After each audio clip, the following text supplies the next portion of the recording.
First of all, you need to sign up and participate in online notification services from any financial institution you do business with. It's just become table stakes. You have to do it.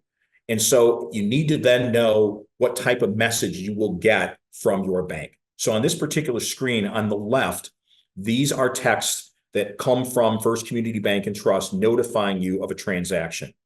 I know immediately that my card has been used or my wife's card's been used. And if I don't recognize the transaction, I can immediately contact the bank and do something about it. But our text screen is the one in the white on the left. That's what they look like.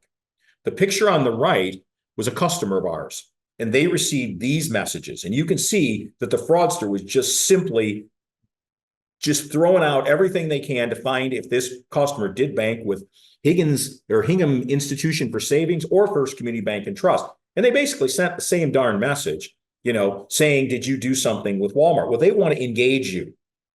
But this didn't come from the bank text system. So if you're a customer of mine and you see that message, that's not our format. That's not what it looks like. And so you know that this is potentially fraudulent and fake. But that bad guy wants you to click something, click a link to potentially send malware to your phone or your computing device or whatever the case may be. But you need to know what it looks like. So the first thing to do is sign up for alerts. And if we flip forward and we look at what that process is about, on this screen, you'll see that you can sign up for a whole myriad of alerts, all kinds of different things, account alerts, security alerts, card alerts. If you change a password, you change a phone number, we'll send you a message back saying, did you do it? We're trying to, somebody that gets in touch and on a hold of your account is going to try to change things to their phone number, to their address so that they can route the business away from you. You don't even know you're not getting your mail anymore because they've stolen an identity. You can set alerts up for any and all of those things. And again, you can see on your phone an alert will pop up. And if you just hit that alert, you'll see that same message that I showed you on the prior screen. But there are dozens of notification alerts.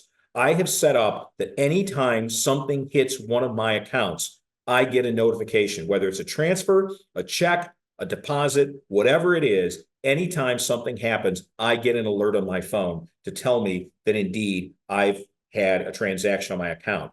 It's so quick to notice something unusual if you just pay a little bit of attention. And then you can go one step further as we slide forward.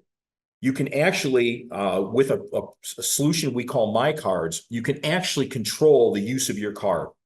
If you think you've lost your card and you have My Cards enabled on your phone, you can turn it off. You can also tell us online that you're going to a foreign country and you're going to use your card for a certain number of dates somewhere.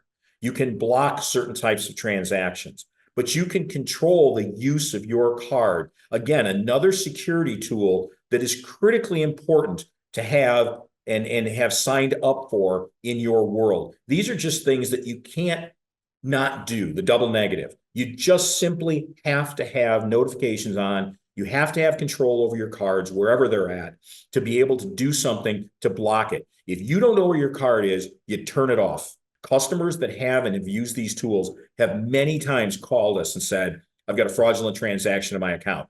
We can immediately kill the card. You can turn it off. We can turn it off, whatever the case may be, and get you a reissued card. But we stop all the bad fraud that can occur. So I really encourage that if you do not have these services enabled, you need to get them enabled.